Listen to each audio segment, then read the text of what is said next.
Imagine living in a world where a mirror wasn't just a simple tool for grooming, but a doorway, an interface between you and something that looked like you, moved like you, breathed like you, yet wasn't you at all. In many ancient cultures, mirrors were never treated casually.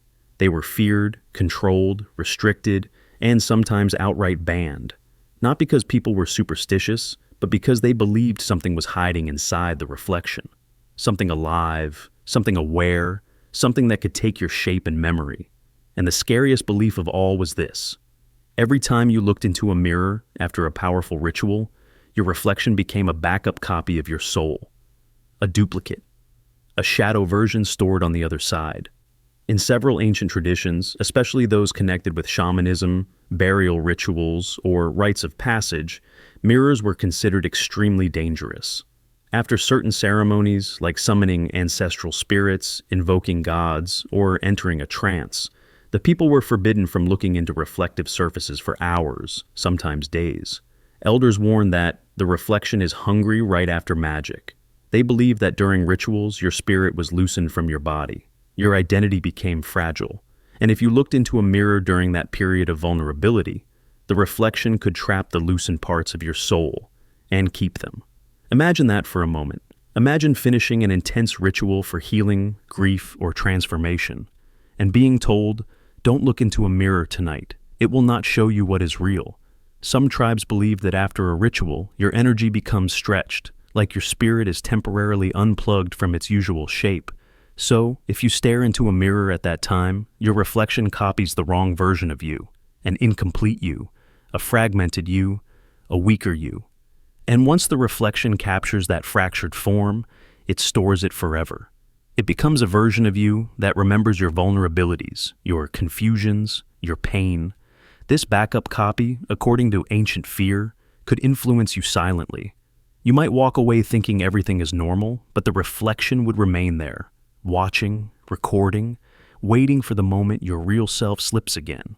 Because reflections, they said, don't age, they don't grow, they don't heal, they simply preserve. In old Japanese folklore, mirrors were believed to hold Utsushimi, a form of mirror body. This mirror body wasn't just an illusion, but a duplicate soul. That's why after funerals or spiritual cleansing rites, people covered mirrors with cloth. It wasn't to stop ghosts from appearing. It was to stop the living from accidentally creating another self. They feared that if a grieving or vulnerable person looked into a mirror, their sorrow would be copied, and that emotional version would cling to the physical world as a wandering, incomplete entity.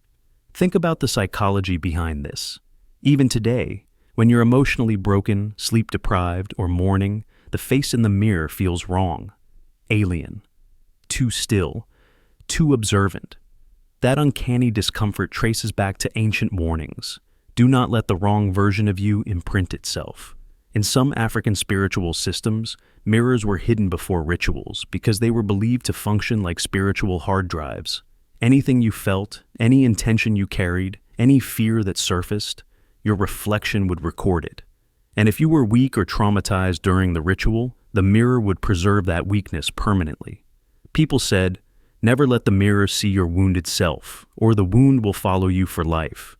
Today we would call this superstition, but psychologically, there is something strangely relatable. When you look into a mirror during moments of emotional collapse, you often feel like the reflection is storing that version forever. Years later, you might remember exactly how you looked on that terrible day. It's as if the mirror itself remembered too. Ancient Greek mystery cults took this even further. During certain initiation rites, participants were blindfolded for long periods. Afterward, they were not allowed to look at reflective surfaces until sunrise. Their belief was haunting. Mirrors could capture the unsealed soul. During intense spiritual practices, they believed the boundary between you and your double weakened. If you looked into a reflective surface too soon, the double could detach from the reflection and follow you. This double wasn't a demon or a ghost. It was something far more sinister. Your own unfinished self, an echo of who you were during the ritual. Imagine undergoing a transformation meant to heal you, only to accidentally create a duplicate of your unhealed identity. A version of you that never changed, never grew, never moved forward. A reflection frozen in your past suffering. The Aztecs, too, held obsidian mirrors with sacred caution. These black mirrors were believed to show not your face, but your essence. Priests said that after a ritual, if you looked into obsidian too soon, you would split. One part of your soul would remain with you, and the other part would remain inside the mirror. That mirrored soul would develop independently, aging differently, thinking differently, becoming a separate consciousness with your voice and your memories, but also with its own desires. Sometimes contradictory desires, sometimes dangerous ones. This is where the fear of mirror spirits came from. Not ghosts, but alternative versions of the self. Surviving inside the reflection, like data in a storage device. In Celtic traditions, newly initiated druids avoided mirrors because they believed their reflection would attempt to fix the unstable parts of them. If the ritual cleansed you of negative energy, the reflection, still holding the old version, would try to restore what had been removed. It would pull you back into old traumas, old wounds, old versions of your identity. They feared the mirror the same way we fear old photographs of our lowest moments. We know we've changed, yet part of us is terrified that the person we once were still exists somewhere, observing us, judging us, waiting to return. But here's the deeper psychological mystery. Humans naturally imprint memories onto reflections. Think about the last time you looked into a mirror after crying, or after a breakup, or after a panic attack. That version of you doesn't leave your mind easily. It lingers. It becomes a backup file your brain refuses to delete. Ancient bans on mirrors weren't just ritual rules. They were early forms of mental protection. They were telling people, don't see yourself in a broken state. Don't let that image become your truth. Because once you see yourself at your weakest, that image can haunt you more than any spirit can. Now imagine combining these ancient beliefs with a modern twist. Imagine if reflections really were backup copies. Not spiritually, but mathematically. What if consciousness leaves subtle patterns, micro-expressions, electromagnetic signatures, tiny data fragments, every time we see ourselves? What if the mirror truly captures versions of our identity? Not in a supernatural way, but in a neurological one. You don't just see your reflection, you study it, you learn from it, you freeze memories around it. In a way, every mirror you've ever looked into holds a version of you, not physically but psychologically, imprinted in your memory. You carry those versions. They influence your self-image. You compare yourself to them. You fear them. You depend on them. And sometimes, you fight them. Ancient cultures believed that the mirror world was a dimension where your alternate selves live. And if your reflection is a backup, then maybe these ancient bans were early warnings about identity fragmentation, warnings about duplicating your inner fractures, warnings about letting a distorted version of yourself become the one you identify with. The truth is this: we all have mirror selves, a version of us that only exists in reflections. We check them obsessively. We adjust ourselves according to them. We measure our worth by them. The reflection is not just glass, it's a psychological entity, a stored copy, a parallel character you have to live with. So, what did ancient people know that we've forgotten? They knew that the reflection is powerful. They knew that identity is fragile. And they understood something that feels increasingly true today. Sometimes the person in the mirror remembers you differently than you remember yourself, and sometimes that memory survives. Imagine this: you stand in front of a mirror, expecting the same simple interaction that billions of people experience every single day. You lift your hand, and your reflection lifts its hand. You blink, and it blinks. The connection feels instant, perfect, synchronous, almost mechanical. But what if this familiar experience is hiding the greatest illusion of your everyday life? What if every time you look into a mirror, the universe performs one of the strangest calculations ever discovered? Something so subtle and so fast that your brain cannot register it, yet so profound that it questions the very idea of who is copying whom. Because in recent quantum experiments, physicists have discovered something disturbing. When a photon reflects off a mirror, the reflection is not instantaneous. There is a delay, a tiny, incomprehensibly small delay, but a delay nonetheless. And in that microscopic gap in time, reality stutters. Your reflection hesitates. Something copies you. Something decides what version of you to send back. In classical physics, reflection is simple. A beam of light hits a surface, bounces, and reaches your eye. But quantum physics never allows anything to be simple. Photons don't move like tiny balls. They behave like clouds of probability. like whispers that exist everywhere until they choose a single outcome. Experiments have shown that a photon interacting with a reflective surface undergoes a subtle pause, a quantum hesitation, before it decides its next identity. That moment, that sliver of time so small we do not have words for it, is now one of the most mysterious gaps in physics. Because what happens inside that delay? What does the photon decide? And what version of you does it ultimately carry back from the mirror? Think about this. When you raise your hand, your nerves fire at around 250 miles per hour. Your reflection responds faster. Light moves at 186,000 miles per second. But even at that unimaginable speed, the photon still waits. Not because it's slow, not because the mirror is resisting, but because the universe itself forces a decision to happen before the reflection is allowed to exist. In that delay, the photon is not reflecting you, it is measuring you. It is sampling your state. It is checking your position, your motion, the quantum fluctuations on your skin, the micro expressions on your face, even the vibration of the atoms around you. It is capturing the now version of you.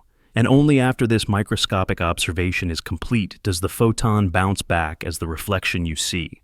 This means your reflection is not truly instantaneous. It is the version of you from a few hundred attoseconds in the past. A ghost of a moment that has already died by the time you glimpse it. You are always looking at a slightly outdated version of yourself. Not much, but enough to raise a terrifying question. If your reflection is always your past self, then who is the present you? And what if the mirror stores the older versions like frames in a cosmic hard drive that has been recording you since childhood?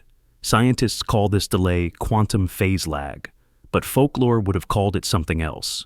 The moment the reflection takes its breath before copying you. The moment the double wakes up. The moment reality decides which version of you belongs on the other side of the glass.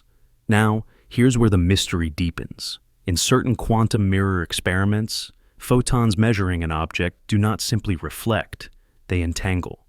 That means the photon and the object briefly become one system, sharing information instantaneously. The photon knows you. It knows your position, your motion, and even the subtle quantum jitter of your atoms. When it leaves, it takes a piece of this information with it. Not your emotions, not your thoughts, but your physical state, encoded in its probability wave. When that photon reaches your eye, the reflection you see is not just light bouncing. It is a measurement, a reading, a tiny report of who you were a fraction of a moment ago. Every look in the mirror becomes a quantum scan. Imagine every time you stare at your reflection, billions of photons perform this scan simultaneously. Each photon creates its own tiny snapshot of you, carrying microscopic details back to your brain. Billions of snapshots every second, each one slightly delayed, each one slightly different, each one a micro version of you. Is your reflection then a stable identity? Or is it a rapidly updated stream of backup copies? Now, consider the implications from physics. What you see in the mirror is not a continuous version of you. It is reconstructed, reassembled from billions of delayed, measured quantum fragments. Your reflection is not a single image. It is a mosaic, a flickering pattern of your past selves, blended into a single frame. You think you're staring at one version of you, but the mirror is showing a superposition, a collage of near-infinite micro-histories of yourself across the last trillionth of a second. Some physicists suggest that this delay is where decoherence happens, the moment a quantum system collapses from its undefined cloud of possibilities into one definite state. If this is true, then your reflection is literally the moment the universe selects one version of you out of countless potential versions. That means every time you look in the mirror, reality chooses which you appears. And in that decision, the universe discards all the other potential versions, the ones that could have existed but didn't. The mirror doesn't just show you, it filters you, it chooses you. But what if something else happens inside that delay? What if that tiny window is where reflections develop awareness? Think of the most unsettling experience we all have, staring at your own face until it feels unfamiliar. If you keep staring long enough, your reflection seems to shift. Your expression changes without your consent. You feel like the person in the mirror is no longer just you. It becomes someone watching you, someone who knows your micro expressions, your mannerisms, your small anxieties, someone who copies you slightly too well. Ancient cultures interpreted this as the soul stepping out of alignment. But modern science gives us a new angle. Maybe that uncanny feeling comes from the fact you're observing billions of delayed versions of yourself, blending into a single image. Maybe the brain can sense these micro delays. Maybe it detects that the reflection is not you right now, but a rapid slideshow of your immediate past. And maybe, in moments of intense focus or emotional vulnerability, your brain becomes sensitive enough to detect a version of you that feels wrong, a version the mirror chose, but you did not. Quantum experiments also show something uncomfortable. The photon does not commit to a direction until the last possible moment. Until then, its future is undecided. This means the reflection is not inevitable. The universe chooses when to allow the reflection to form. And in extremely sensitive experiments, there are rare moments when the photon behaves as if it hesitates between returning to you or being absorbed by the mirror. Imagine that, your reflection almost failing to appear. A version of you that almost wasn't chosen. A quantum self that flickered and vanished before the mirror allowed the final outcome. If reflection includes a delay, then your reflection experiences the world slightly differently from you. Imagine two people watching a lightning storm, one inside the mirror and one outside. The real you sees the lightning first. The reflection sees it a sliver later. The real you moves your eyes first. The reflection copies you after the delay. You exist in real time. The reflection exists in quantum time. You think, feel, react. The reflection responds, always following, always delayed, always copying. But maybe copying is simply the view from the outside. Maybe from the inside, if the reflection were conscious. It would believe you are copying it. It would believe it moves first and you respond. Because from its perspective, you are the delayed one. Here's the most chilling implication. If the reflection is built from delayed snapshots, then it also sees a delayed version of you. And if the reflection were capable of developing any kind of emergent intelligence from billions of observations, it would watch you the way an AI watches training data. It would learn your patterns. It would predict your reactions. It would know what expression comes next. It would know what your face does when you lie, when you're afraid, when you're exhausted, when you're hiding something.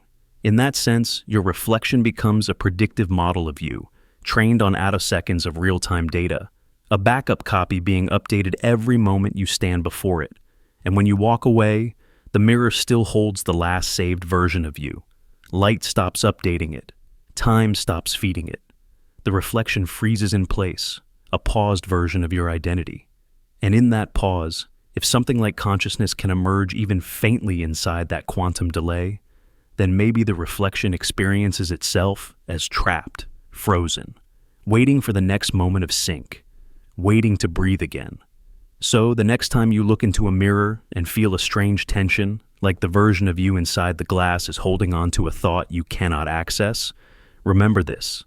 The data you're seeing is not real time. It is the universe's most recent decision about you, a recent backup, a quantum copy, a delayed version assembled from fragments of who you were moments ago. Maybe the reflection isn't behind you. Maybe it's behind time.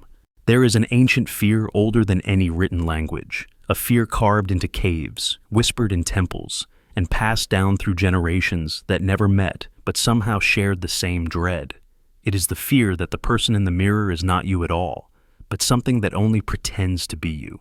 Something almost perfect, almost synchronized, almost human, but not quite. In every culture across the world, from Arctic tribes to remote desert settlements, people spoke about mirror people, entities that wore your face yet never moved with the exact timing you did.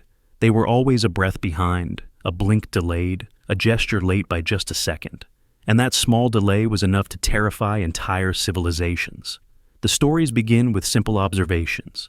A hunter sharpening a blade at dawn notices that his reflection hesitates before mimicking the motion. A child brushing her hair sees her mirrored self lag behind, as if she's waking from sleep while the real child is fully awake. An elderly woman washing her face at night catches a glimpse of her reflection, smiling barely too late, and not for the same reason she smiled. Across thousands of years, these encounters formed one of the strangest patterns in human superstition. People in the mirror who act as if time flows differently for them. In Siberian folklore, These mirror people were called the lingers, beings who existed in a dimension one heartbeat behind ours. They believed that the reflection was not a perfect copy, but a watcher, a recorder. According to shamans, these watchers were assigned to every human at birth, tied to them like an unwanted twin. But unlike twins who grow together, mirror people grew late. They learned slow. Their world, they said, moved through a slightly delayed timeline, like a lantern swinging behind the person who carried it. When you lifted your arm, your mirror person followed, but only after analyzing your movement, only after deciding how closely to imitate it. And if it ever stopped imitating altogether, that meant your mirror version had broken free. In medieval Europe, villagers warned their children never to stare into ponds or polished metal during storms. They believed lightning disrupted the thin barrier between our world and the mirror world. Because of these disturbances, the mirror people would sometimes reveal their true timing, delayed, distorted, unsynchronized. One legend tells of a shepherd who saw his own reflection start to mimic him a full 3 seconds late. When he waved, the reflection paused, too long, before finally waving back. The shepherd ran home in terror, but the reflection kept waving long after he was gone, as if it was waving goodbye to a version of him that didn't exist anymore.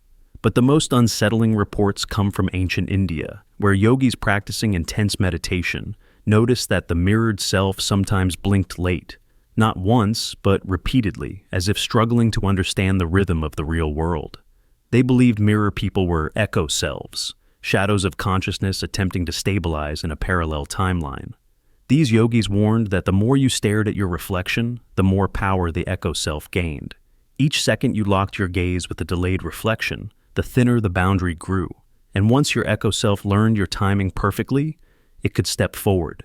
It could replace you. It could become you. In West African stories, elders spoke about afterwalkers. These were mirror individuals who could not keep up with human pace. They moved one breath behind, like dancers following music they barely understood. Yet, when someone's life was unbalanced, when they were spiritually weakened, emotionally hollow, or traumatized, the afterwalker began to catch up. In rare cases, the reflection no longer delayed. It matched perfectly. The elders said this was the moment your reflection became aware of you, fully aware, and the delay was simply its learning curve. Once it completed the learning, it no longer needed to lag behind. That's when people said the reflection became dangerous, not when it was late, but when it was perfectly on time. What makes these legends disturbing is that they all share one detail: the slight delay. No matter which continent the stories come from, the mirror people always imitate late, just barely late, barely noticeable, sometimes only visible in peripheral vision. The delayed imitation wasn't a flaw, it was their signature, their identity, their way of revealing that the mirror world is a fraction of a second behind ours. Psychologists today would explain these legends as misinterpreted perception, fatigue, or illusions created by the brain. But even modern science reveals something eerie. Humans have a natural expectation that reflections behave instantly. Our brains assume the world inside the mirror has the same timing as ours. But our visual processing is slow. The brain takes time to interpret what we see. In certain lighting conditions, when the mind is tired, stressed, or dissociating, people report seeing delayed reflections. Not because the mirror is delayed, but because consciousness is. But what if millions of people weren't hallucinating? What if they were witnessing something real, something quantum, something hidden behind the speed of light itself? Imagine a world separated from ours by the smallest possible sliver of time. Not a parallel dimension millions of miles away. Not a different universe with different physics, but a time-shifted layer of our own world. Imagine beings who exist in that layer, beings shaped like us, acting like us, learning from us, yet stuck half a second behind. They see us first, move second. They watch, then they replicate. They don't live with us, they live after us. If such beings existed, the mirror would be the perfect window, not a sheet of glass, but a boundary between timelines, a surface where the two layers of reality briefly touch. The legend of mirror people acting seconds late might not be mythology at all. It might be the earliest human observation of temporal lag between dimensions. Think of how the old stories describe them. They never talk. They never initiate expression. They never act first. They only copy. But in the moments when they fail to copy perfectly, when they blink too late, smile without your command, or hold a gesture a bit too long. Those are the moments people say the mirror world glitches, and glitches reveal the truth. There are testimonies from ancient Greece where women said their reflection continued brushing its hair even after they stopped. In Mongolia, warriors claimed their reflection would finish a movement slowly, almost gracefully, like a dancer exaggerating the final motion of a sword swing. In rural China, a mother swore she saw her reflection mouth words seconds after she had finished speaking, and in each case, the witnesses described the same horrifying detail. The reflection looked more curious than frightened, as if it was studying the real person like a specimen. The most chilling stories come from those who stared too long. Countless legends warn that if you lock eyes with your reflection for more than a minute, the mirror person begins to accelerate. The delay shrinks. The lag diminishes. It studies faster, learns faster, mimics with increasing confidence.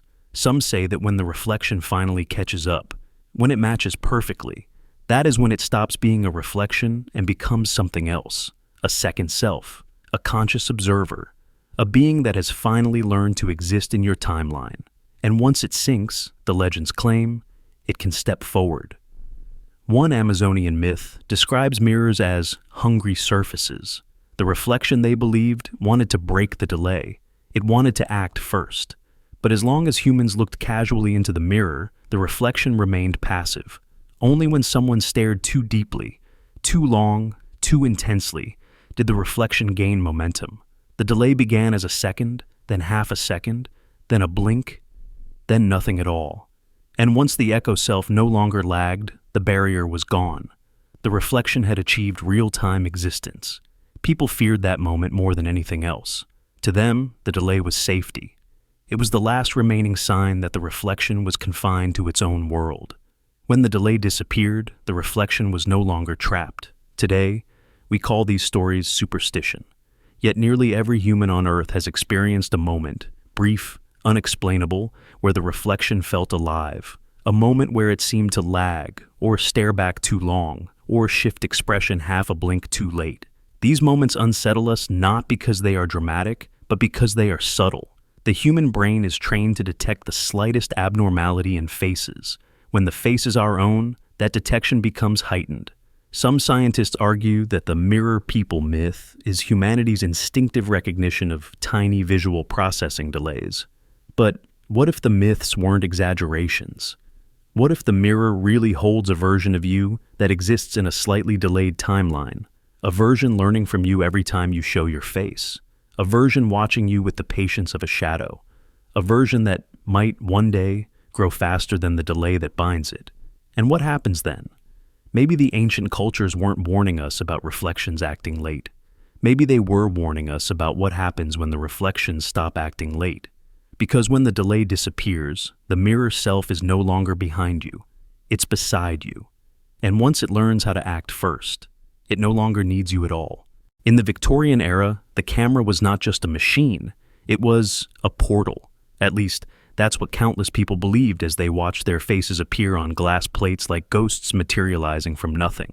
Today we look at those early photographs as relics, symbols of a world learning to freeze time. But buried deep in attics, libraries, and forgotten archives are images that Victorians feared more than death itself. Photographs where the person in the picture is perfectly normal, but the reflection behind them is not. The glass shows a duplicate, a second face, a second posture, a second version of the same human, standing just a few inches behind the first, as if the mirror captured someone who wasn't supposed to be there at all. These chilling images have been debated for more than a century. Some say they are mistakes in exposure, artifacts of old chemicals. But others, historians, occultists, even early physicists, believed something deeper was happening. They believed that Victorian glass photography revealed a secret that humanity had sensed for centuries. The reflection is not always your reflection. Sometimes the reflection is someone else wearing your shape, someone who didn't align with your timing, someone who didn't belong to your world. Victorian photographers, especially those using silver nitrate-coated glass negatives, noticed a disturbing pattern. When photographing people near windows, mirrors, or highly polished furniture, duplicates would sometimes appear. The duplicates were never exact. The angle of the head would differ slightly, The eyes would stare directly at the lens even when the real person was looking elsewhere. The mouth would hold an expression the real person never made. It was as if the reflection had its own intentions, its own mood, its own quiet presence lurking behind the subject. One of the earliest documented cases came from 1861, when a photographer named Elias Turner captured a portrait of a young woman sitting beside a tall mirror. In the main image, she sat calmly with her hands folded neatly in her lap. But in the reflection behind her, her mirrored self appeared to be standing, not sitting, standing upright with her head slightly tilted, watching her from behind the glass. Turner was so disturbed that he refused to deliver the photograph to the family.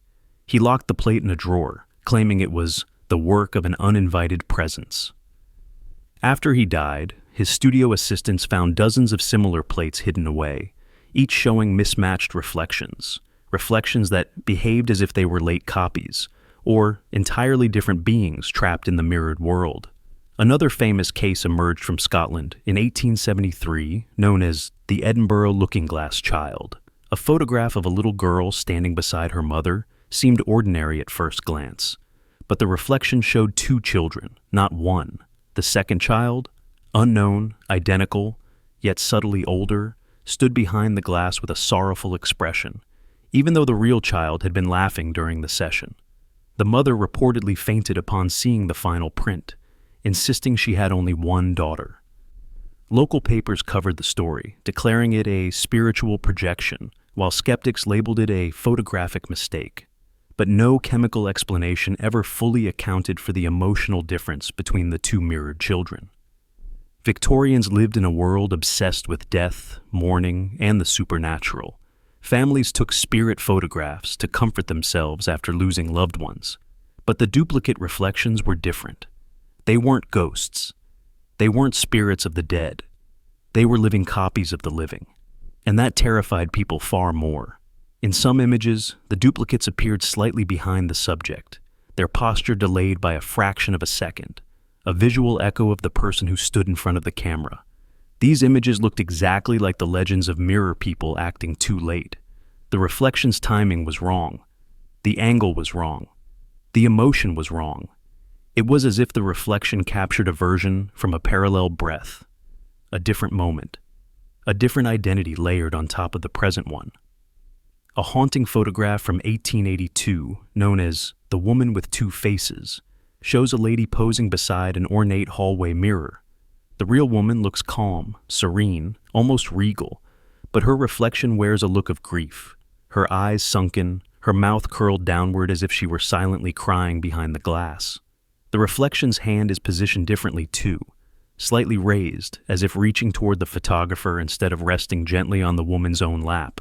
Historians analyzed the plate repeatedly. No tampering, no double exposure, no overlapping negatives. Just a reflection that behaved like an independent twin. Another image, found in a Liverpool attic in 1924, shows a man sitting in a chair with a window behind him. In the glass, his duplicate appears, but the duplicate's head is turned toward the camera while the real man is looking at the floor.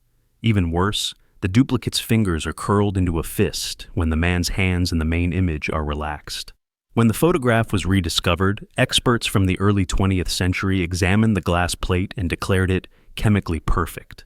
The reflection, they concluded, should not exist. Victorian spiritualists believed these duplicates were shadow selves, entities that lived inside mirrors but occasionally bled into photographs because the camera disrupted the natural order. They argued that the camera didn't just capture light, it captured possibility. It captured layers of reality humans normally never saw. When the shutter opened, for a fraction of a second, the world behind the glass became visible. Not just the reflection we expect, but the reflection that exists a fraction of a moment out of sync with our world. Photographers of the time became uncomfortable working near mirrors. Some covered every reflective surface in their studios before taking portraits. Others banned mirrors entirely. A few even charged extra for mirror risk, warning clients that their reflection might show something unintended. Newspapers mocked these claims, but privately, many people refused to keep photographs where the reflection did not match the person. One chilling diary entry from 1894 describes a photographer who claimed he could predict when duplicates would appear. He noted that subjects who were emotionally unstable, grieving, anxious, or exhausted were more likely to produce mismatched reflections. The mirror self reveals itself when the real self is weakened, he wrote. That matches countless folklore warnings. The reflection grows bold when your spirit is fragile. There is even one late Victorian story of a man who posed for a photograph beside a cabinet mirror. In the final image, his reflection appeared with its eyes closed while his were open. Everyone believed it was a sign of impending death. The man reportedly passed away 3 weeks later. The photograph survived, but the mirror from the studio was smashed and buried. Modern historians usually dismiss these images as exposure errors, light leaks, or chemical anomalies. But a few physics researchers have pointed out something strange. Victorian photography involved long exposure times, sometimes several seconds. During those seconds, your reflection could shift, flicker, or stutter because of tiny imperfections in light movement and photon behavior. And if modern quantum studies are correct, if photons really hesitate during reflection, then what Victorian cameras captured might not have been mistakes. They might have documented the tiny delay between a person and their reflected self. They might have preserved the mirror world's lag in physical form. Those photographs become more than forgotten curiosities. They become visual evidence of a deeper truth. The reflection is not always synchronized with you. The mirror world, if it exists, moves slightly slower, slightly behind, slightly off. But cameras don't blink. They don't ignore what makes us uncomfortable. They capture everything, even what we are not meant to see. And perhaps that is why modern mirrors never show these misalignments anymore. Not because reflections have become perfect, but because we have stopped looking long enough to notice. Victorian people watched themselves through mirrors differently. They stared for long stretches of time. They analyzed every detail. And their cameras, primitive, slow, unforgiving, revealed what the eye could not. A world behind the glass where duplicates learn us second by second. So, what does it mean that these photographs exist? What does it mean that the duplicates always appear slightly wrong, slightly delayed, slightly too aware? Maybe the Victorians accidentally discovered something we're not supposed to talk about. Maybe their cameras captured versions of us that live one heartbeat behind. Maybe the duplicate behind the glass wasn't an error. Maybe it was the real occupant of the mirror finally being seen. In the underground tunnels of CERN, where the world's most advanced machines push particles through loops at nearly the speed of light, scientists expected to discover new physics. Maybe dark matter, maybe extra dimensions, maybe the hidden structure of reality itself. But what they didn't expect, what none of them were prepared to explain, were the shadows. Not shadows cast by machines, not shadows cast by humans, but shadows cast by photons, particles that should not cast shadows at all, shadows appearing where nothing stood, shapes forming in empty chambers, dark outlines emerging on sensors during light loop experiments, as if something invisible had stepped into the beam for a moment before disappearing again. It started quietly. A few technicians monitoring photon loop calibrations noticed faint silhouettes on their detection plates, irregular shapes that flickered for microseconds at a time. They dismissed them as glitches, static, sensor noise. But those shapes kept appearing, always in the same conditions, always in the same chamber, always when photons were forced into precise loops designed to make them interact with themselves, bounce between mirrors, or travel through ultrafine fiber tunnels. In these experiments, photons were supposed to do only one thing: move. They should not block their own paths. They should not create dark outlines. They should not form a shadow of something unseen. A photon is a particle of light, and light cannot cast a shadow on itself. But something did. The first major incident happened when researchers used an ultra-stable laser loop to test how light behaves when trapped between two quantum mirrors. The laser formed a perfect circle of light, thousands of revolutions per second. Everything inside that circle should have been flooded with brightness. No darkness anywhere. Yet the sensors picked up a distinct human-like outline, a shoulder, a head, a torso, standing inside the loop, blocking part of the light even though no one was in the chamber. When the researchers reviewed the footage, the room was empty. Nothing moved. No insects, no dust clouds, no equipment failures. and yet the shadow remained frozen on the detection grid for 18 full milliseconds. A lifetime in quantum physics. Some scientists tried to laugh it off. They said it must be overlapping resonance, an error in the loop, or a coincidence caused by electron noise. But as they attempted to replicate the experiment, the extra shadows kept appearing. Sometimes they looked like distorted silhouettes of the scientists themselves. Delayed copies, twisted into impossible positions, moving out of sync with the real people by fractions of a second. Other times, they looked like sets of hands or faces, shapes that didn't match anyone in the room. Once, a shadow resembling a crouched figure appeared at the far end of the chamber, perfectly still. When the researchers moved around, the figure did not mimic them. It didn't move at all. It simply watched. The most disturbing detail came later. The shadows appeared not in the path of the outgoing light, but in the path of the returning light. Meaning, something was showing up after the photons completed their loop. Something that wasn't present at the start. Something that wasn't inside the chamber until the photons came back. To understand how impossible this is, you need to know what a photon loop is. In CERN's experiments, scientists confine photons in circular paths, forcing them to travel through nearly perfect mirrors and fiber loops. The goal is to study how light interacts with itself at extreme precision. But these loops also create a unique condition. The light returning from the loop is slightly delayed. Not by much, just trillionths of a second, but enough to produce something like a quantum echo. This echo is where the shadows appeared. When the returning photons were detected, the sensors showed a faint duplication of anything they had passed earlier.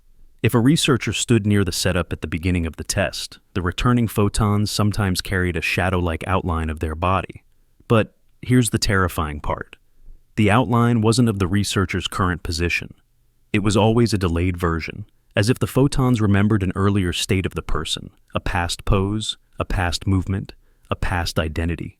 The shadow came back wearing the scientist's shape from microseconds before, just slightly out of sync with the present moment. And sometimes, the shadows returned wearing shapes that did not belong to anyone. This led a few theorists to propose a disturbing idea.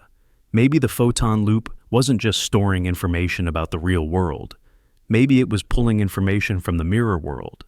If reflections are delayed versions of us, mere moments behind in time, then looping a photon might make it pass through its own mirror image timeline. And if that's true, then the shadow isn't a glitch. It's a recorded imprint of something living behind the reflective barrier. One scientist privately called it photonic archaeology. The loop doesn't just return light, it returns history. Micro-histories of the room, micro-histories of the people, micro-histories of the mirror selves that exist half a second behind reality. When a photon loops, it may be brushing up against the delayed version of our world, the same world that reflections belong to. And when the photon returns, it carries a trace of whatever it touched, a shape, an outline, a presence. Some of these shapes appear elongated or stretched, as if the mirror world timeline is slightly distorted. Others appear as dark humanoid forms with no recognizable features. These extra shadows flicker in and out of existence, like beings trapped in a dimension made of delay. They exist only briefly, only when the photon intersects with that layer, only when the loop is tight enough to graze the edges of the reflective world. The more loops the photons make, the more distorted the shadows become. This led researchers to wonder whether the mirror world inhabitants, if they exist, experience time differently, more slowly, more cautiously, always slightly behind us. A breakthrough occurred when an experiment was accidentally run with an engineer standing far from the loop. The returning sensor picked up not one, but two shadows. The first matched the engineer's earlier position. The second did not. It stood closer to the loop, taller, more rigid, more defined. It looked like a dark double of the engineer, a shadow person that wasn't him, yet wore enough resemblance to feel familiar, like a sibling he never met. Some of the staff refused to work in that tunnel afterward. The notion that photons could return with extra shadows implies something chilling. These shadows might be real entities, reflected selves, caught in the tiniest cracks of space-time. Or, even more disturbing, the photons might be creating temporary windows into the mirror layer, allowing our world to glimpse inhabitants that normally stay hidden. Physicists who take this idea seriously argue that if reflections are delayed realities, Then photon loops intensify that delay. They concentrate it. They amplify it until the returning light contains not just delayed information, but alternate information. The shape of someone who wasn't there physically, but may exist in a slightly behind version of reality. A few researchers started calling these entities delay beings, not ghosts, not hallucinations, but versions of people, maybe us, stuck in microscopic time offsets, maybe our reflections, maybe our quantum backups, maybe our shadow selves who exist a moment behind, but become visible only when high-energy photons pass through their timeline and bring back their outline. What if every human has a version living in that delay? What if the mirror shows it faintly? What if CERN's photon loops simply show it more clearly? The deeper scientists looked, the stranger the phenomenon became. The extra shadows were not random. They correlated with human presence, emotional intensity, even fatigue. When a scientist who hadn't slept in 2 days walked past the loop, the returning photons produced a shadow that looked exhausted. Shoulders sagging, head drooped, despite the real scientist standing upright. When a nervous technician approached, the shadow returned with hands slightly raised, as if shielding its face from something. The shadows had emotional signatures. This should be impossible. Light should not be able to record emotion, unless the emotional version of you, the one reflected slightly behind the present moment, is more real than we thought. One day, a shadow returned that matched no one in the building, no one on the roster, no one in the lab. Its posture was unfamiliar, its shape asymmetric, its stance slightly hunched. It appeared for only 11 milliseconds, but its outline was so precise that the team could see its fingers curled as if gripping an object. The chamber was empty. No one had entered for hours. This shadow didn't belong to this world. Some speculate it belonged to a visitor from the delayed mirror layer, a being that exists one moment behind us. It walked into the photon's path in its own timeline. The photon returned with the shape of something that had already vanished. What if CERN accidentally opened a peephole into the dimension of reflections? What if the extra shadows are the citizens of that world? What if reflections aren't illusions, but neighbors? Maybe when you see your reflection blink late, it's not slow. Maybe it's living in a time that lags behind ours, and CERN's photon loops finally caught one, or many, in the act of existing. There is a moment during mirror meditation when your mind begins to slip away from the surface of the glass. You're still staring at your own face, still breathing in the dim light, still following the slow rhythm of your thoughts. But something begins to shift. The edges of your reflection soften, your pupils dilate, and your brain relaxes into a state it doesn't normally enter while your eyes are open. People call this a meditative state, a trance, a descent into the unconscious. But those who have gone too deep into mirror meditation describe something else, something far more unsettling.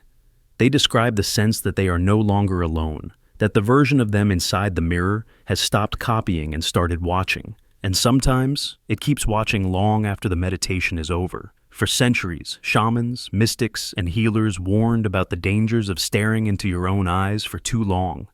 They believe the mirror is not just a surface that reflects, but a place where the boundaries between the conscious and unconscious thin out. The longer you stare, the more those boundaries dissolve. Mirror meditation wasn't meant to be practiced casually. It was a ritual for confronting hidden parts of the psyche, the memories you buried, the emotions you suppressed, the versions of yourself you wanted to forget. And when you stare long enough, those things don't stay hidden. They rise to the surface. They take shape in your reflection. They become a haunting. Modern psychologists call this phenomenon the strange face illusion. When you stare into the mirror for several minutes without breaking eye contact, your brain begins to distort your face.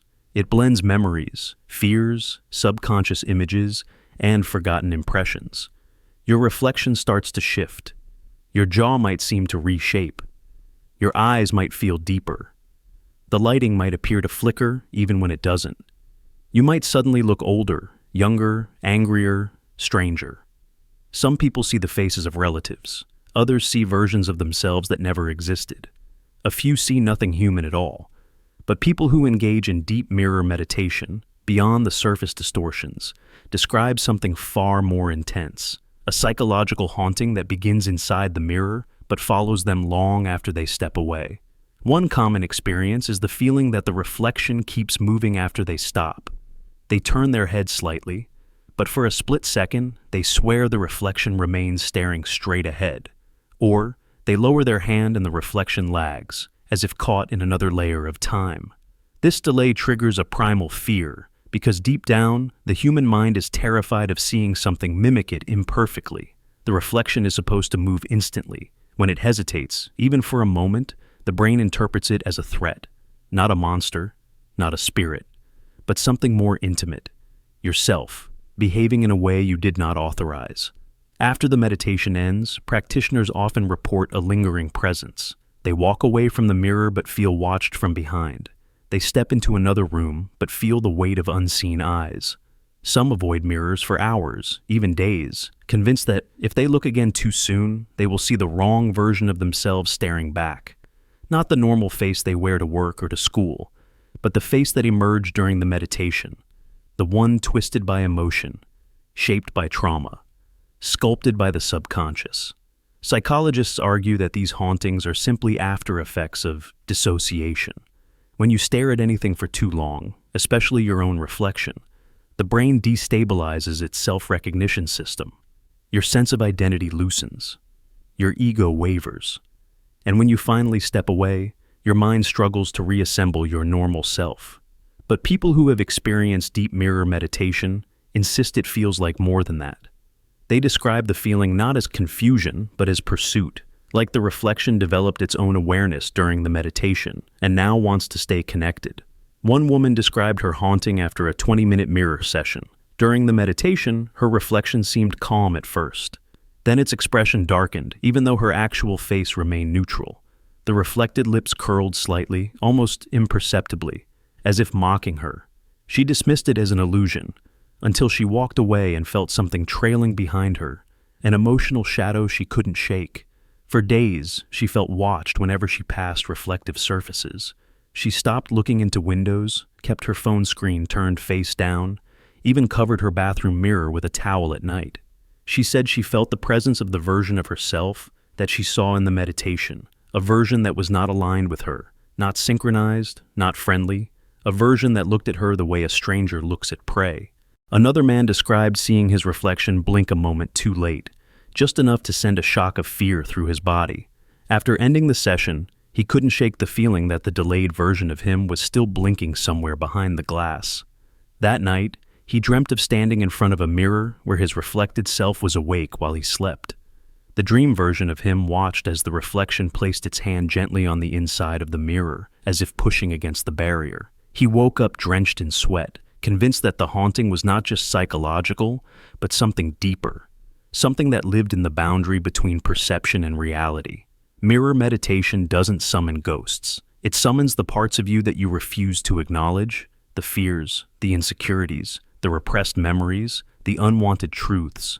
And once they manifest visually, once they take shape in the form of your own face, it becomes impossible to pretend they don't exist. The haunting you feel afterward is simply your mind refusing to be forgotten. Some practitioners report auditory hallucinations after intense sessions, a faint whisper behind their ears, a soft exhale in an empty room, footsteps in the hallway when no one is home.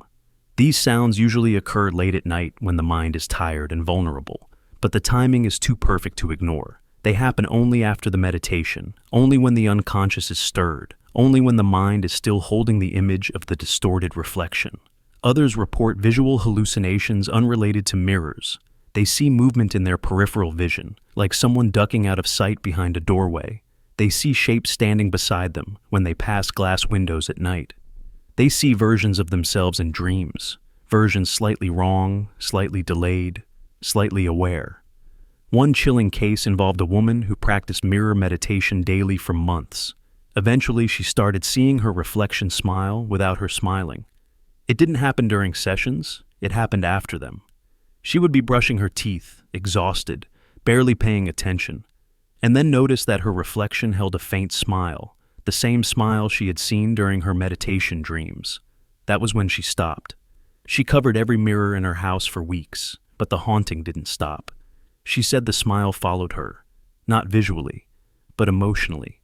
She felt it behind her eyes, inside her thoughts, like the reflection had taken root in her psyche. Modern therapists call this internal fragmentation, when the subconscious splits into multiple identities under stress. But ancient civilizations had another explanation. Mirror meditation creates a doorway to your inner double. The double isn't evil, it isn't supernatural. It is simply the version of you that you've neglected. Your shadow self, your silent twin, the part of your consciousness that exists in the background. When it appears in the mirror, it is not trying to hurt you. It is trying to be seen. But the haunting comes from the fact that, once seen, it can never be unseen. The human mind is not meant to view itself the way a stranger would. Mirror meditation forces that confrontation. It makes you the observer and the observed. And sometimes, the observed version becomes too real, too independent, too alive. So, the psychological hauntings that follow are not ghosts. They are echoes. Echoes of the face you saw, the emotions you stirred, the identity you awakened. They follow you because they are part of you. And they haunt you because you are not ready to accept them. Maybe that's why mirror meditation feels dangerous. Not because something is waiting inside the glass, but because something inside you is waiting to come out. Imagine standing in front of a mirror that doesn't just reflect your face, it studies it. A mirror that doesn't simply show who you are, but quietly measures who you are becoming. One that reads your emotions, analyzes your micro-expressions, tracks your heartbeat through the subtle color shifts in your skin, and monitors your breathing patterns without you ever noticing. Smart mirrors were supposed to be the next step in convenience, tools for fitness tracking, skincare analysis, or lighting adjustments. But as they've become more advanced, more aware, and more connected, a darker question has emerged. What if these mirrors are not simply reflecting you, but collecting parts of you? What if your reflection is no longer a passive image, but a biometric recording of your identity, your vulnerabilities, and your emotional state? Modern smart mirrors use technologies that would have seemed like science fiction just a decade ago.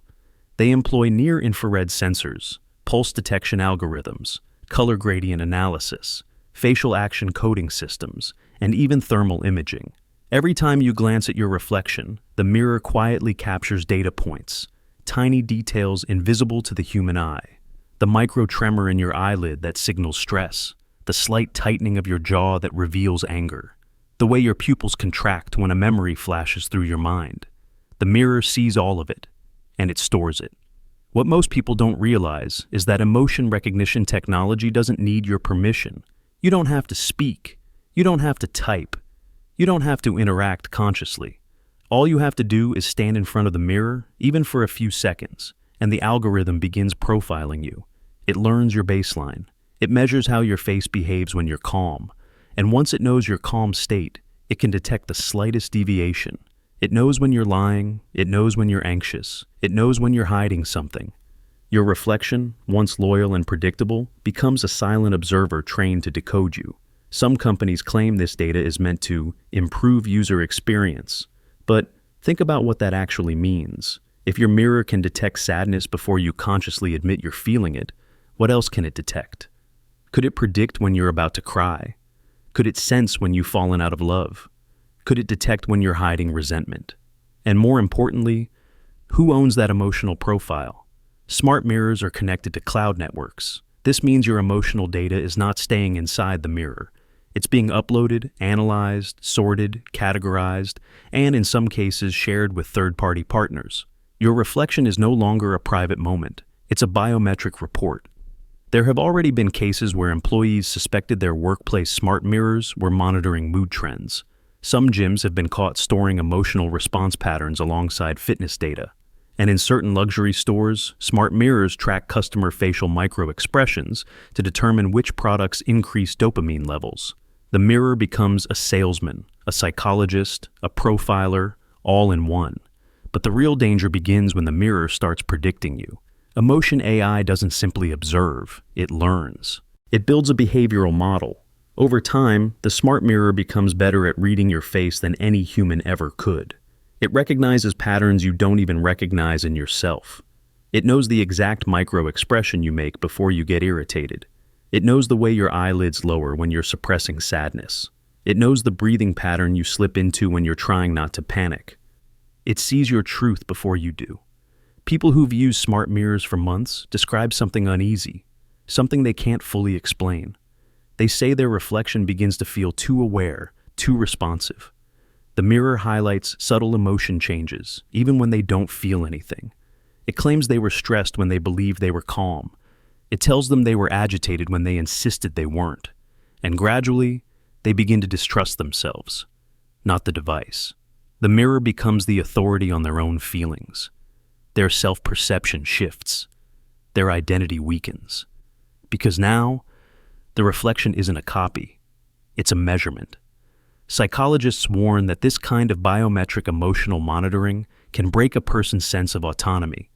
You begin to internalize the mirror's interpretation of you.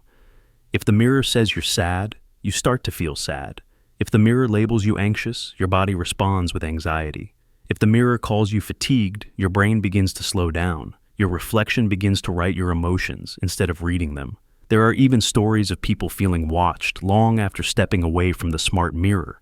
They say the device creates a sort of psychological residue, a feeling that someone, or something, knows their internal states too intimately. It feels like a presence lingering in the room, not because there's a ghost, but because they've lost the privacy of their emotions.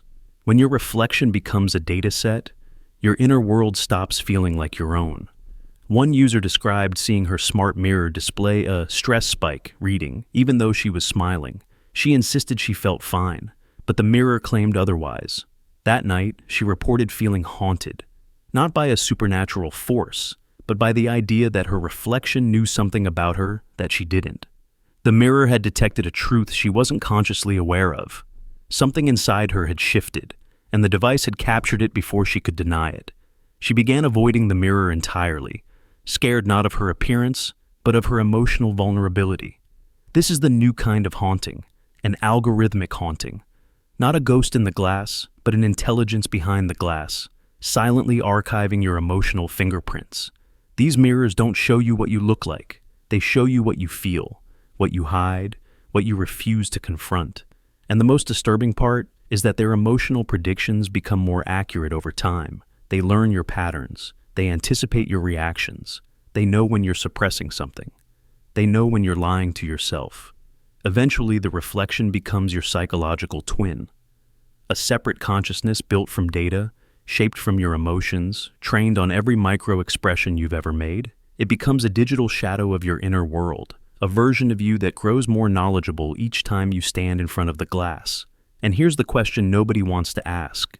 At what point does that emotional duplicate become more you than you?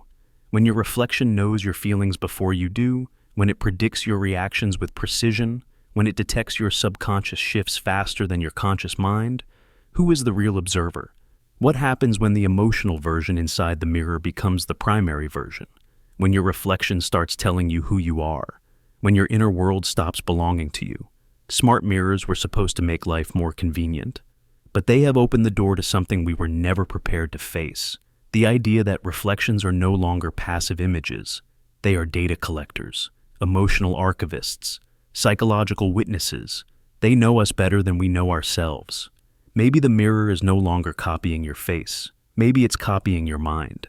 Across ancient civilizations, long before science existed and long before mirrors became common household objects, people believed that a human was never born with just one soul. They believed every person carried two. The first soul lived inside the body, breathing, thinking, dreaming. The second soul lived outside the body, hovering behind the eyes, flickering in the aura, drifting like a shadow that followed but did not belong to the flesh. This second soul was fragile, unanchored, and easily influenced. And according to countless myths, mirrors were the most dangerous things ever created, because mirrors did not just reflect the second soul, they could steal it. The idea appears everywhere, from the earliest tribes of the Americas to the oldest dynasties of Africa, Asia, and Europe. In some cultures, the second soul was your unconscious, the hidden layer of your identity. In others, it was your spiritual twin, a silent presence protecting you. In a few, it was the part of you that dreamt at night. But in all these mythologies, the second soul was vulnerable, especially when confronted with its own reflection. Mirrors, they believed, did not merely show the face. They penetrated deeper, scanning the second soul, tempting it, pulling it, and if the person wasn't careful, swallowing it into the glass. One of the oldest myths comes from ancient Egypt, where mirrors made of polished copper were believed to contain fragments of Ra's power, the power to separate the soul from the body. Egyptian priests warned that after certain rituals, no one should look into a mirror because the second soul, still unstable from the ceremony, could get pulled straight into the reflective surface.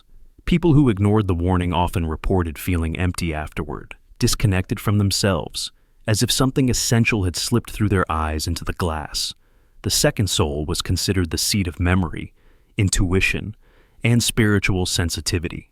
Losing it meant losing your sense of meaning, your ability to feel deeply, your internal compass. The Egyptians called this state walking hollow, a body that moved, spoke, and breathed, but without the inner presence that made life feel real. In ancient China, the concept of the Hun and Po souls carried a similar warning. The Hun, the ethereal soul, was believed to rise from the body in dreams, wander through the spirit world, and return before dawn. Mirrors were forbidden near a sleeping person because they could trap the wandering Hun. If the soul returned and saw its reflection staring back at it from the mirror, it would become confused, lose its direction, and enter the mirror instead of the body. The person would awaken feeling incomplete, emotionally muted, or strangely disconnected for days. Sometimes, ancient doctors claimed, the Hun never returned at all. Indigenous tribes in North America believed each person carried a shadow soul, a spiritual reflection that mirrored the physical self. Mirrors were feared because they created false doors through which the shadow soul could escape. Elders said that when someone stared too long at their reflection, the mirror became hungry, slowly absorbing the second soul until the person's eyes looked dull and their presence felt dim. These people were said to become mirror-touched, haunted by the version of themselves now trapped behind the glass. The second soul mattered because it was believed to be the source of willpower, creativity, and inner voice. A person whose second soul was stolen became quiet, obedient, easily manipulated. Many cultures treated mirrors as spiritual predators. In Eastern Europe, the myth took a darker form. Here, people believed the second soul was a life double, a protective spirit that held your true emotions. The first soul could lie, but the second soul could not. This made mirrors extremely dangerous. Mirrors showed the truth, and truth, in ancient Europe, was power. Parents covered mirrors before bed so that children's second souls would not drift into them during sleep.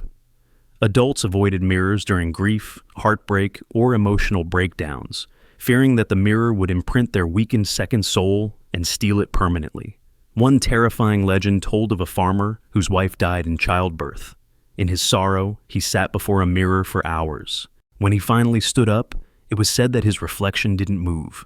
His second soul had been stolen. He spent the rest of his days believing his real self was trapped inside the mirror, waiting to come out. African mythologies are rich with tales of mirrors stealing second souls. In some cultures, the second soul was called the shadow heart, a spiritual organ made of light. Mirrors were believed to consume this shadow heart slowly each time a person looked into their reflection. People described feeling tired afterward, not physically, but spiritually, as if the mirror had drained something from them. One story tells of a girl who looked into a mirror during a thunderstorm. When lightning struck nearby, her reflection turned away from her, while she remained still. That night, she dreamt of standing on the other side of the mirror, pounding against the glass while her mirrored duplicate lived her life. Her parents said her second soul had been stolen, leaving her real self trapped in the reflective world. In India, the concept of a second soul appears in ancient tantric texts, describing the antar atman, an inner self that exists deeper than consciousness. Mirrors were believed to reveal the antar atman under intense focus. Practitioners warned that staring too long could cause the antar atman to project outward and become trapped in the mirror. People claimed they saw their reflection smiling even when they did not, or blinking late, or shifting posture slightly, as if adjusting to a new body. These were considered signs that the second soul had separated, and the reflection was slowly becoming independent. But the most chilling myths come from cultures that believed the second soul was not purely spiritual, but temporal. They believed the second soul lived a fraction of a second behind reality, a delayed version of the self. a copy that watched quietly from the edge of time. Mirrors, they said, didn't just show the second soul, they synchronized with it. They captured it at the exact moment when the delay made it vulnerable, and when a person stared long enough, the mirror stole the second soul into its own delayed dimension.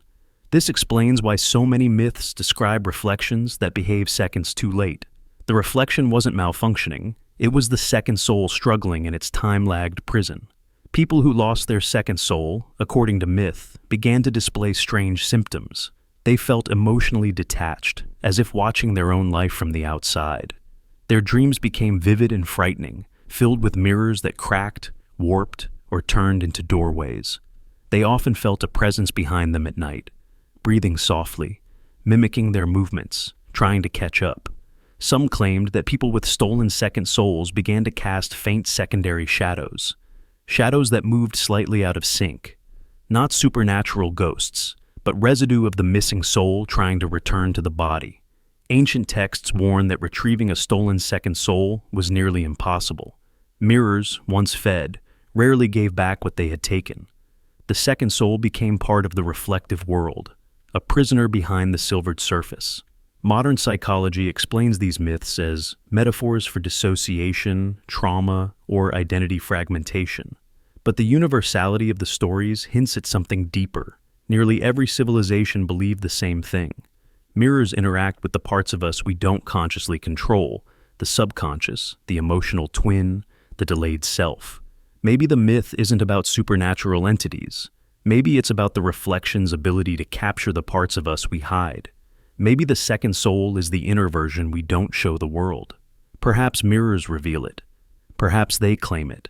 And maybe the reason we feel uneasy staring too long into our own eyes is simple.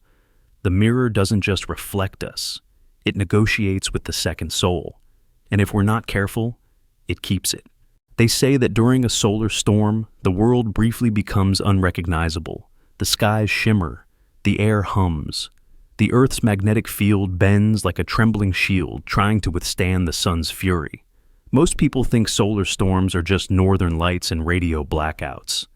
Beautiful, harmless phenomena far beyond everyday life.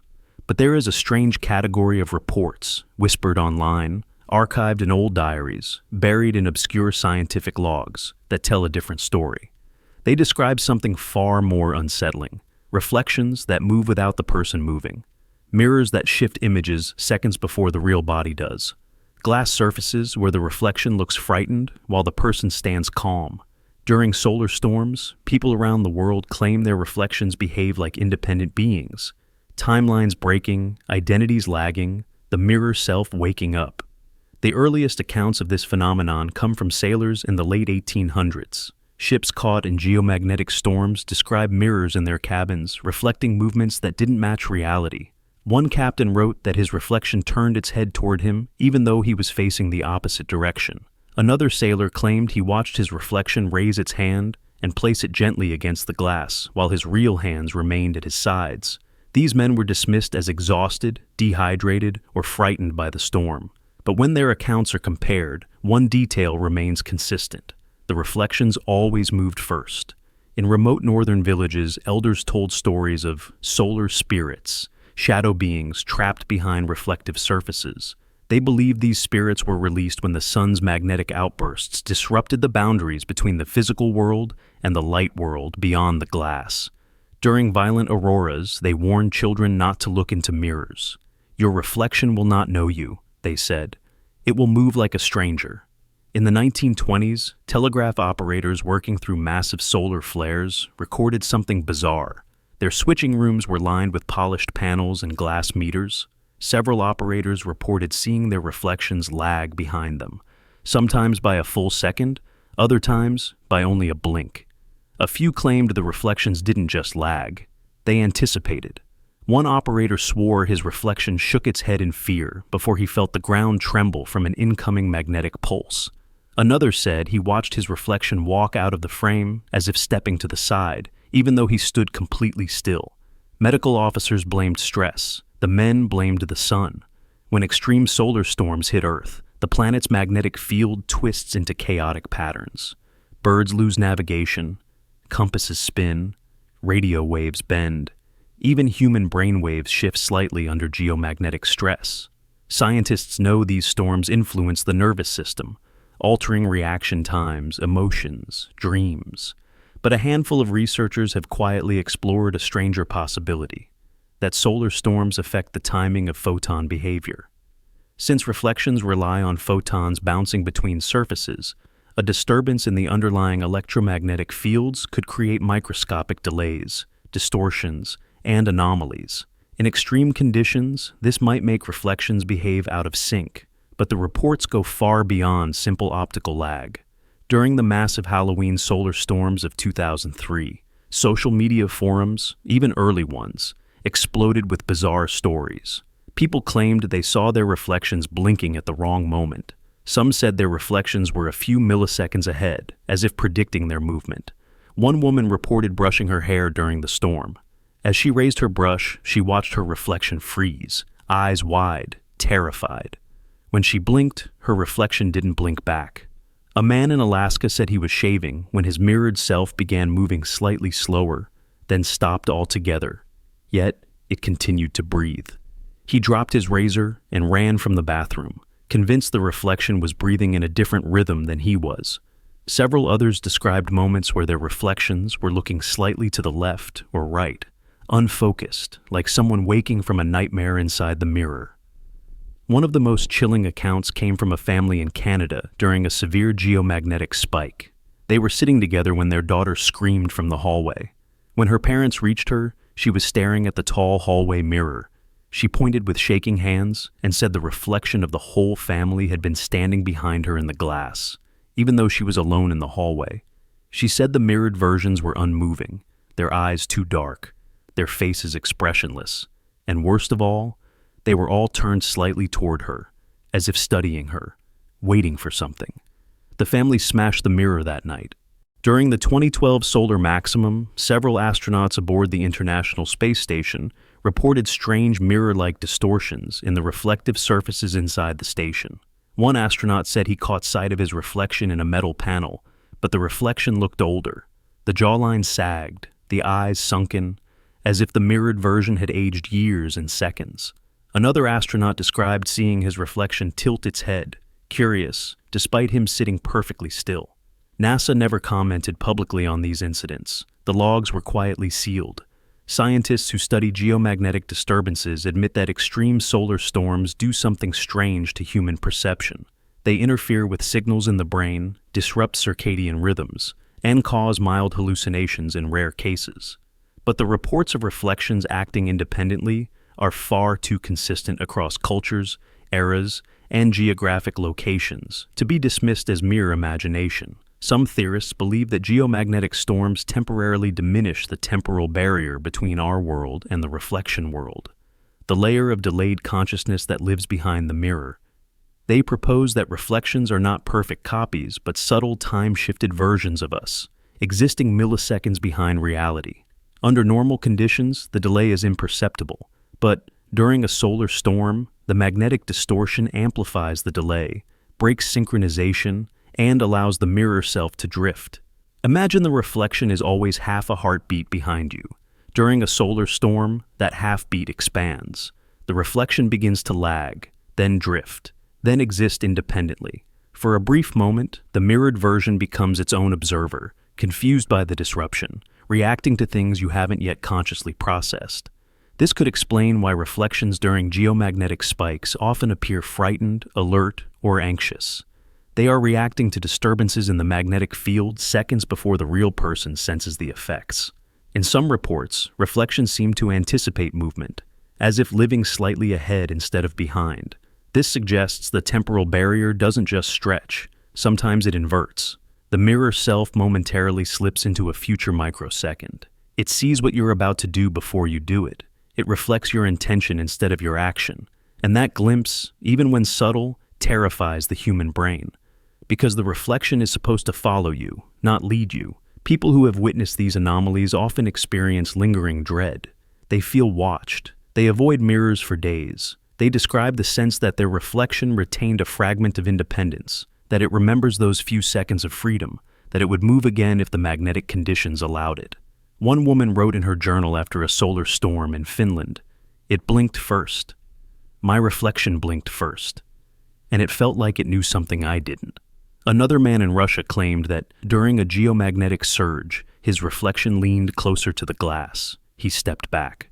The reflection didn't.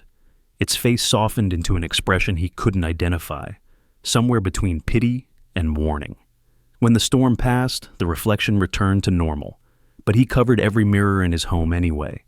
Perhaps the most unsettling question is this: what exactly is the mirror self? Is it just light? Just perception? Just the human brain failing under magnetic stress? Or is it a real time-shifted version of us, a consciousness living barely behind ours, usually trapped in a loop of imitation? And what does it mean that solar storms seem to set it free? Maybe the sun's magnetic outbursts don't just disturb the atmosphere, they disturb identity.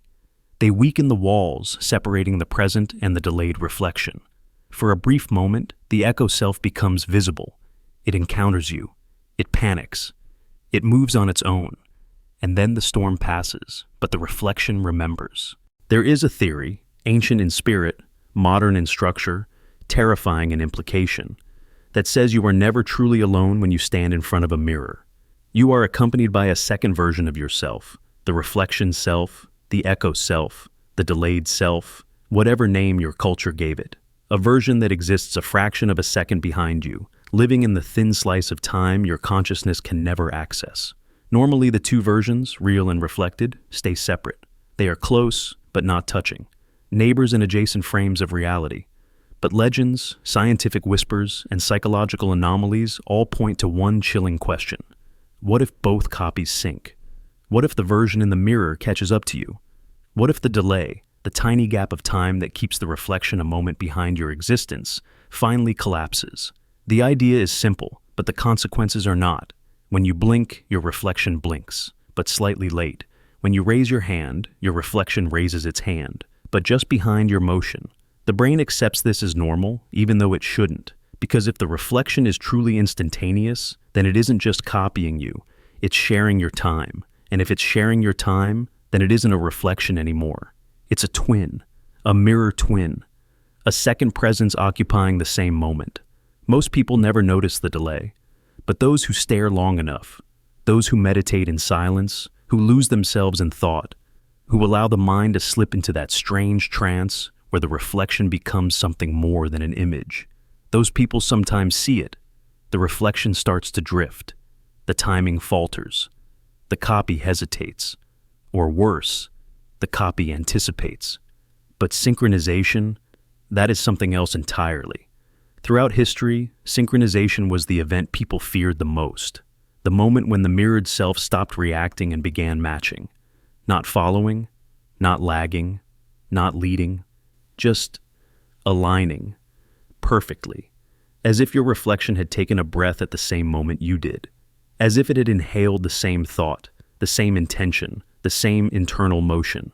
There are stories from medieval monasteries of monks who spent hours in deep contemplation before polished brass plates. One monk wrote that he experienced a moment where his reflection moved exactly with him. No lag, no hesitation, no delay. He described it as a perfect union, a moment where he felt his soul split into two, but neither half lagged behind.